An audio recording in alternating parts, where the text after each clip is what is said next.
memberkati kita. Kita sama-sama mau membaca firman Tuhan, dan kita akan merenungkan firman Tuhan yang luar biasa, yang berkuasa mengubah setiap kehidupan kita. Baik, kita akan membuka Alkitab kita di dalam Roma 11 ayat yang ke-32 sampai ayat yang ke-36. Sebab Allah telah mengurung semua orang dalam ketidaktaatan, supaya ia dapat menunjukkan kemurahannya atas mereka semua. Oh, alangkah dalamnya kekayaan, hikmat, dan pengetahuan Allah. Sungguh tak terselidiki keputusan-keputusannya, dan sungguh tak terselami jalan-jalannya. Sebab siapakah yang mengetahui pikiran Tuhan? Atau siapakah yang pernah menjadi penasihatnya? Atau siapakah yang pernah memberikan sesuatu kepadanya sehingga ia harus menggantikannya? Sebab segala sesuatu adalah dari Dia dan oleh Dia dan kepada Dia. Bagi Dialah kemuliaan sampai selama-lamanya. Beri kemuliaan bagi Tuhan Yesus. Haleluya. Saya memberikan tema bagi kita dalam khotbah hari ini. Temanya adalah Allah mengurung semua orang dalam ketidaktaatan. Amin. Allah mengurung semua orang dalam ketidaktaatan. Saudaraku yang dikasihi Tuhan, coba kita merenung sejenak bagaimana jika seseorang dikurung. Bagaimana rasanya ketika kita ada di dalam kurungan? Ada yang pernah masuk penjara? Iya, Om Agus pernah masuk penjara. Bagaimana rasanya Om Agus ketika ada di dalam penjara? Tidak enak, tidak nyaman. Rasanya sesak, rasanya menderita ketika kita ada di dalam kurungan. Pak Charles adalah seorang Polri, maka Pak Charles tahu kenapa seorang harus dikurung. Ya, kenapa orang itu harus dikurung? Karena pasti melakukan kesalahan, karena tidak taat aturan, karena tidak taat hukum. Dia melanggar, dia memberontak.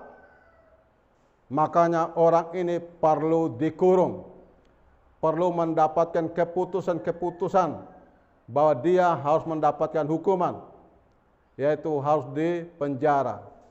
Dipenjara sama dengan dikurung. Coba pergi ke lapas sana, lihat orang di penjara. Apakah dia bergerak bebas? Tidak, ada di dalam kandang. Ada di dalam kandang, dia hanya berdiri di luar, di dalam dia hanya lihat begini saja. Orang lalu lalang, dia tidak bisa berbuat apa-apa. Di kiri kanan semuanya ada pagar semua, ya. Kiri kanan itu tembok semua. Hanya jendela itu, tapi itu sudah dilas besi semua. Jadi hanya lihat sedikit saja. Itulah ketika seseorang diketemukan, didapati kesalahannya,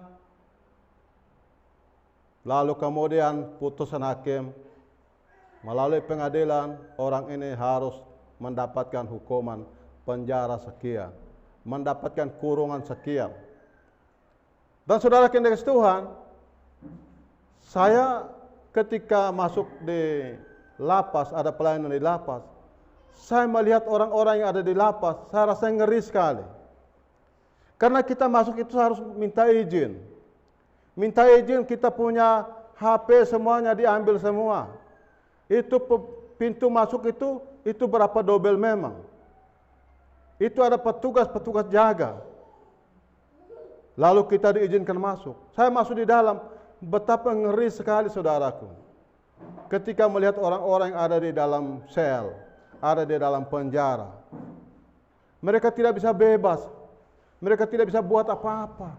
Rasanya menderita, rasanya sulit, rasanya sukar sekali. Rasanya, aduh, mungkin menyesal tapi tidak ada duanya. Karena apa? Karena tidak mau taat.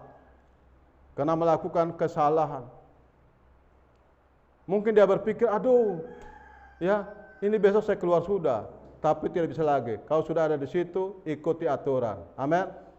Ikuti ketentuan kapan kau bisa keluar, itu sesuai dengan aturan putusan pengadilan. Itu makanya kita menghayati bagaimana seseorang mengalami kurungan. Bukan saja di dunia ini yang manusia melakukan kesalahan, dia dikurung, dia dipenjarakan. Tapi Allah pun akan mengurung orang-orang pilihannya. Amin. Allah pun akan mengurung kita ketika kita tidak taat pada Allah. Ketika kita mulai memberontak, kita tidak mengerti tentang kebaikan Tuhan, mulai menyimpang, mulai melanggar hukum Allah. Allah pun akan menangkap kita dan dia akan mengurung kita. Amin. Dia akan mengurung kita. Saudaraku, ketika kita dikurung, betapa pedih, betapa sakit, betapa menderita, sukar sulit yang kita hadapi ketika kita dikurung, saudaraku yang dikasih Tuhan. Pertanyaannya, bagaimanakah Allah mengurung kita? Kalau di penjara itu sudah jelas, sudah tahu kau punya kesalahan, melalui pemeriksaan hakim, lalu kemudian diputuskan orang ini terbukti bersalah, dia akan mendapat hukuman kurung berapa tahun? Ada yang 1 bulan, ada yang 2 bulan, ada yang 3 bulan, ada yang 1 tahun, 2 tahun, ada yang juga sampai apa? Seumur hidup. Kalau sampai seumur hidup, ini orang betul-betul didapati pelanggaran yang sudah betul-betul terlalu besar. Itu makanya orang ini akhirnya diputuskan penjara seumur hidup. Kalau penjara seumur hidup, anggap saja itu kita mati di penjara sana. Kau Mama jawab bagaimana? Itu mati di penjara, seumur hidup, saudaraku. Tidak ada harapan lagi. Orang-orang yang kau cintai, orang-orang yang kau sayangi, semuanya akan berpisah. Amin. Jadi sebelum mati, sudah berpisah duluan. Oleh sebab itu kita melihat hari ini, sebab Allah telah mengurung semua orang dalam ketidaktaatan supaya ia dapat menunjukkan kemurahannya atas mereka semua. Kalau Allah mengurung kita hari ini, itu Allah mau supaya kita berubah.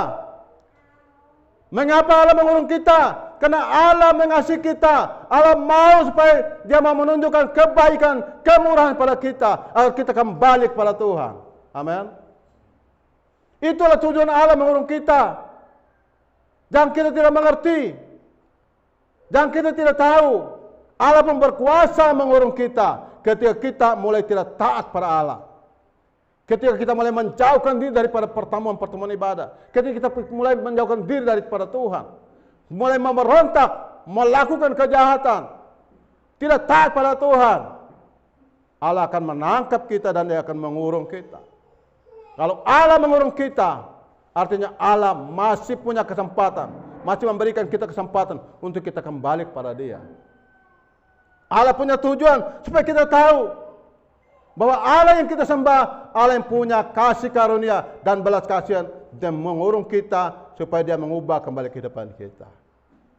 Pertanyaannya, dengan cara apa Allah mengurung kita? Ada satu orang yang bisa jawab. Dengan cara apa Allah mengurung kita? Saudara yang dikasih Tuhan, sebab Allah telah mengurung semua orang dalam ketidaktaatan supaya ia dapat menunjukkan kemurahannya atas mereka semua. Allah mengurung kita supaya kita tahu bahwa Allah punya kemurahan. Amin. Allah punya kebaikan. Pertanyaannya yang harus kita jawab ketika kita mulai melakukan pemberontakan, kejahatan, bahkan pelanggaran, Allah mengurung kembali kehidupan kita. Allah menangkap kita, Dia mengurung kita, Dia penjarakan kita, agar di sanalah kita mendapatkan pembinaan. Amin. Saudara tahu, beberapa banyak orang yang melakukan kejahatan, ketika mereka dikurung di penjara, keluar pasti mereka berubah. Amin. Yang dulu tukang melakukan kejahatan, ketika dia keluar, dia menjadi orang yang beda. Amin. Salah satunya adalah Om Agus. Om Agus berubah. Amin. Kalau belum dikurung, dia merasa seolah-olah dia hebat. Dia merasa seolah-olah dia mampu. Dia merasa seolah-olah dia luar biasa. Sehingga dia boleh berbuat sebenang-benangnya. Tapi ketika dia dikurung, keluar pasti bertobat. Saya mengikuti banyak orang yang ketika mereka dikurung di penjara. Waktu mereka di luar, mereka tidak bisa buat apa-apa, saudaraku. Tapi ketika mereka dikurung dan keluar penjara, ada yang jadi tukang kayu, ada yang jadi tukang batu, ya, ada yang mereka bisa membuat mebel segala macam. Itu karena apa? Ternyata waktu kita dikurung di sana, bukan mau dibuat kita tidak berdaya, tapi justru kita dilatih. Amin. Dibentuk menjadi orang yang bisa berubah. Allah mengurung kita, Allah punya tujuan. Ya. Ketika kita mengalami sakit penyakit, masalah, persoalan, ya, masalah apapun yang kita hadapi, yang membuat kita merasakan sesak, sulit, sukar, menderita, itulah cara Allah sedang mengurung kita. Amin. Sesungguhnya itu adalah cara Allah sedang mengurung kita. Jadi kalau hari ini mengalami sakit penyakit, jangan bilang Tuhan tidak baik, Tuhan tidak adil. Saya berdoa kau Tuhan tidak dengar. Saya pun sakit ini berjalan terus. Ingat, sadar tidak bahwa Tuhan sedang mengurung kita melalui sakit penyakit. Amin. Supaya kita tahu bahwa ada alat yang siap menolong kita, mengubah kita. Ketika kita sakit, kita akan mulai kembali pada Tuhan. Masalah apapun, menghadapi masalah apapun yang kau hadapi hari-hari ini, itu adalah cara Tuhan sedang mengurung kita. Amin. Cara Tuhan sedang mengurung kehidupan kita. Dengan cara itu, jadi kalau menghadapi persoalan, menghadapi tantangan, menghadapi kesulitan, menghadapi kesukaran, itu bertanda bahwa Allah sedang mengurung hidup kita agar kita kembali kepada Dia. Ya. Ada pertanyaan yang harus bisa kita menjawab, mengapa Allah mengurung kita? Ya. Saudaraku yang dikasihi Tuhan, ya, sangat menderita, sukar, sulit, tidak bebas dan tidak nyaman, tidak bebas, sesak hati ketika seseorang berada di dalam kurungan. Ya. Kita bisa menjenguk orang-orang yang dalam kurungan, saudaraku yang dikasihi. Saya lihat ada orang, saudaraku, ketika dia dikurung, setelah dikeluar dari kurungan, saudaraku, berubah luar biasa. Ya, berubah luar biasa. Dia mengenal Tuhan, dia setia sama Tuhan. Ya, dia memuji dan menyembah Tuhan. Dulu dia tidak suka orang memuji Tuhan, dulu tidak suka orang menyembah Tuhan. Tapi ketika dia menghadapi persoalan, masalah, dia dikurung di dalam penjara. Apa yang terjadi, saudaraku yang dikasihi Tuhan? Sekarang dia menjadi orang yang paling depan. Yang namanya memuji Tuhan, dia akan lompat-lompat, sukacita luar biasa, bersorak-sorak, memberikan, ya, kemuliaan bagi Tuhan yang luar biasa. Ini orang-orang luar biasa. Saudaraku, kita harus demikian, seperti itu. Kita sudah keluar dari kurungan, saudaraku. Seharusnya kita mulai bebas memuliakan nama Tuhan, bebas mencari Tuhan, ada di dalam Tuhan, hidup di dalam Tuhan, tetap melekatkan pada Tuhan, karena kita sudah keluar dari kurungan. Tapi kalau kita sepertinya seolah-olah tidak peduli, tidak menyadari itu, maka Allah akan mengurung kembali hidup kita. Amin. Saudaraku, siapa yang pernah dikurung, menghadapi persoalan, kita semua pasti ada, termasuk saya sendiri. Saya sendiri pun mengalami persoalan. Ketika saya dikurung oleh Tuhan, melalui satu penderitaan, saya berpikir ini tidak baik. Saya pikir ini terlalu sulit, saya tidak mampu. Pada saat itu memang saya tidak mengerti rencana Allah. Ternyata baru saya mengetahui. Ketika setelah saya menghadapi kurungan itu, Allah punya rencana yang indah. Amin. Allah punya maksud yang indah. Seringkali kita tidak mengerti. Ketika Allah mengurung kita, justru bukan kita datang kepada Tuhan, justru kita bukan dekat pada Tuhan, tapi malah kita lari dari Tuhan. Ya, kalau sampai ketika kita dikurung Tuhan dan kita tidak menyerahkan diri, lalu kemudian kita lari dari Tuhan, Anda bukan lagi dikurung, tapi akan mengalami kebinasan kekal. Amin. Hal yang pertama, saudaraku, jika saat ini kita sedang ada dalam suatu kesulitan, masalah penderitaan, sakit penyakit, atau masalah apapun yang kita hampir-hampir tidak kuat, mulai lemah, bimbang, ya, putus asa dan lain-lain, itu adalah cara Allah sedang mengurung kita. Yang kedua, Karena Allah yang mengurung kita, ya, apa yang telah kita alami, ya. Karena kita sering memberontak, tidak taat, makanya Allah mengurung supaya kita dibentuk, dibina, diajar, supaya kita mengerti jalan Tuhan. Amin. Ketika kita dikurung, ya, melalui satu persoalan tertentu, justru itu kita akan kembali mengerti tentang jalan Tuhan. Kita ini latar belakang yang pernah dikurung, saudaraku. Ya, kalau kita tidak dikurung, mustahil hari ini kita tidak mengenal Tuhan. Tapi kita sudah mengalami kurungan itu, maka kita mengenal Tuhan. Mengurung bukan selamanya seseorang harus pergi ke penjara, bukan. Mengurung itu cara Tuhan, mengurung kita dengan caranya. Menghadapi situasi sulit, ya, ada masalah-masalah tertentu yang kita hadapi, membuat kita tidak mampu, membuat kita tidak berdaya. Itu sebetulnya kita sedang ada dalam kurungan. Amin. Membuat kita sepertinya rasanya, aduh, ini saya sudah lemah, saya sudah tawar hati, saya tidak bisa lagi. Sebetulnya itu jawab adalah kita sedang ada dalam kurungan Tuhan. Tuhan sedang mengurung kita supaya kita bisa tahu bahwa Allah punya maksud yang terindah dalam kehidupan kita. Saat ini jikalau kita dikurung mulai suatu persoalan, ya, melalui suatu persoalan tertentu, karena Allah punya tujuan agar hidup kita dipulihkan, diubahkan, dan untuk melakukan pekerjaan mulia yang sudah dipersiapkan Allah bagi kita untuk kita kerjakan dengan baik. Kalau kita saat ini sedang mengalami kurungan, ada rencana Tuhan bahwa ada pekerjaan-pekerjaan tertentu yang sangat indah yang dipersiapkan Tuhan untuk kita mengerjakan. Amin. Untuk kita mengerjakan. Rasul Paulus pernah dikurung, saudaraku. Amin. Rasul Paulus ketika dia menghadapi persoalan, ketika dia mulai bangkit pergi untuk membinasakan pengikut-pengikut Kristus, Allah mengurung dia. Berapa lama Allah mengurung dia, saudaraku? Dia buta dan selama 3 hari tidak bisa lihat, saudaraku. Itu Allah mengurung dia. Tapi ketika Allah perintahkan, ya,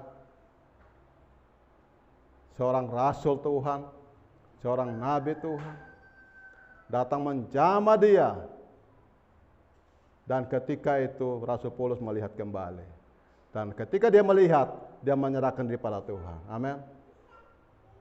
Jadi ada tujuan Allah yang sangat mulia atas hidup kita. Kalau hari ini kita mengalami persoalan, hari ini kita mengalami tantangan, itu adalah tujuan Allah sedang mengurung kita untuk mengubah kembali hidup kita, untuk kembalikan hidup kita, untuk mengajar kembali kita, agar kita tahu bahwa Tuhan kita adalah Allah satu-satunya yang berkuasa mengubah hidup kita, nah, mengembalikan hidup kita dari jalan yang sesat ke jalan yang benar. Amin. Dari hidup yang tidak baik kepada kehidupan yang kekal. Itulah cara Tuhan. Dari hal-hal yang tidak baik yang kita lakukan, Allah mengurung kita supaya kita kembali pada Tuhan. Allah kita adalah Allah yang hebat, ya. Oleh sebab itu, ya, kita perlu hari ini mengatakan sama Tuhan, sama menyerah diri pada Tuhan. Amin. Mari kita menyerahkan diri kita pada Tuhan. Serahkanlah seluruh hidup kita sepenuhnya pada Tuhan, karena semua dari Dia, oleh Dia, dan kepada Dia. Bagi Dialah kemuliaan sampai selama-lamanya. Amin. Kita perlu menyerahkan diri. Sampai ketika Tuhan mengurung kita, kita lari. Ingat baik, kalau sampai Tuhan mengurung kita, kita lari, sama dengan kita bunuh diri sendiri. Tapi ketika kita menyerahkan diri di kurung Tuhan, karena segala sesuatu semuanya dari Tuhan. Kalau Allah mengurung kita, Allah punya tujuan. Allah punya maksud yang terindah bagi hidup kita, yaitu kita mau melakukan pekerjaan-pekerjaan Tuhan. Amin. Pekerjaan-pekerjaan yang disiapkan Tuhan. Kita tidak bisa mengerti rencana Tuhan. Kita tidak bisa mengerti pikiran Tuhan. Tapi ingat baik, Tuhan sedang rencanakan hal-hal yang besar pada hidup kita. Banyak orang, kita lihat hari-hari ini, banyak orang-orang yang mengalami keberhasilan, yang menjadi orang yang terkenal, yang menjadi orang yang dikenal, yang menjadi orang yang ternama. Mereka adalah orang-orang yang bekas dikurung Tuhan. Amin. Bekas dikurung Tuhan. Kemarin saya masih bercerita dengan Pak Jemileo, ya, tentang bagaimana orang yang dulunya orang yang jadi tukang sapu, saudaraku, ya, dia jadi seorang tukang sapu. Apa yang terjadi? Dia dikurung Tuhan, mengalami situasi yang sulit. Dan setelah itu dia dipakai Tuhan luar biasa. Amin. Saya juga mendengar satu kesaksian saudaraku yang dikasih Tuhan. Ada seorang anak Tuhan, ketika dia punya usaha mulai berhasil, dia mulai menjauhkan diri daripada Tuhan. Dia tidak kenal Tuhan, dia tidak mau datang pada Tuhan. Apa yang terjadi, saudaraku yang dikasih Tuhan? Satu ketika barang-barangnya, ya, dagangannya, usahanya, satu kapal penuh, saudara. Satu kapal penuh. Kapal itu memuat barang-barangnya yang akan datang, ya. Mereka akan membuka usaha, buka tokonya, barang yang lebih banyak lagi. Di tengah laut kapal itu tenggelam, saudara. Di tengah laut kapal tenggelam. Disitulah dia jatuh. Dia tidak berdaya. Dia tidak bisa berbuat apa-apa. Dia mengalami kesesakan, mengalami penderitaan karena bangkrut, usahanya bangkrut. Semuanya habis. Satu kapal tenggelam habis. Dia tidak bisa berbuat apa-apa. Dan pada saat itulah dia mengambil sikap keputusan untuk kembali kepada Tuhan. Dia mulai setia pada Tuhan. Dia mulai rajin beribadah. Dia taat pada Tuhan. Dia belajar tunduk pada Tuhan. Menyerahkan diri pada Tuhan. Apa yang terjadi, saudaraku? Dia mencoba untuk membuka kembali usahanya dengan modal hanya 2.500.000. Dengan modal 2.500.000 itu, saudara kini kasih Tuhan, dia mulai buka usahanya. Dan dia mulai setia memberi perpuluhan. Dan perpuluhan itu diketahui oleh pendeta. Hari Minggu ini dia kasih 50. Minggu depan dia kasih 100. Minggu depan 150. Minggu depan 200. Seterusnya naik begitu saja. Sampai berjuta-juta setiap minggu. Baru pendeta itu mengetahui bahwa dia sudah dipulihkan oleh Tuhan. Dia sudah dikembalikan kembali lagi, dia punya harta kekayaan oleh Tuhan. Ketika dia setia kepada Tuhan. Amin. Ketika dia mengalami kurungan itu, dia hidupnya kembali dipulihkan oleh Tuhan. Dia menjadi setia pada Tuhan, saudaraku. Dan saya bertemu dengan orang itu ketika peresmian gereja. Salah seorang hamba Tuhan. Saya tidak sebut namanya. Dan disitulah dia memberikan kesaksian. Dia membangun gereja itu mulai dari nol sampai selesai. Ada 2 gereja di kabupaten ini. Kabupaten Belu 1 gereja, Kabupaten Malaka 1 gereja. Dia bangun, saudaraku. Dan bukan itu saja. Hampir dia bangun di seluruh Indonesia. Dia minta sama pendetanya, Pak, tolong cari gereja yang butuhkan untuk dibangun. Gereja yang mau dibangun, kita akan bantu. Apa yang terjadi? Pendetanya jalan keliling seluruh Indonesia mencari tahu ada gereja-gereja tertentu yang mau dibantu. Dibantu. Itu kenapa? Karena ketika dia mengalami kurungan itu, Allah punya tujuan yang indah. Amin. Allah punya maksud ketika Allah mau mengurung kita. Andai kata kalau kita tidak dikurung Allah, kita pun tidak mengenal Allah. Kita tidak bisa melihat bagaimana Allah bekerja di tengah-tengah kehidupan kita. Kita pun tidak tahu bagaimana Allah memberikan suatu pekerjaan yang harus kita kerjakan. Saudara yang dikasih Tuhan. Ketika saya membaca firman Tuhan ini, saya coba menganalisa, merenungkan bagaimana kehidupan saya. Saya pernah dikurung dengan begitu banyak masalah yang terjadi. Dan ternyata di dalam kurungan itu Allah melatih hidup saya. Allah mengajar saya, menjadikan saya seorang hamba Tuhan. Amin. Jemaat Tuhan semua mengetahui ketika saya mengalami sakit. Ya. Ketika saya mengalami sakit, kita pun gereja jadi apa? Ya. Gereja kita bebak.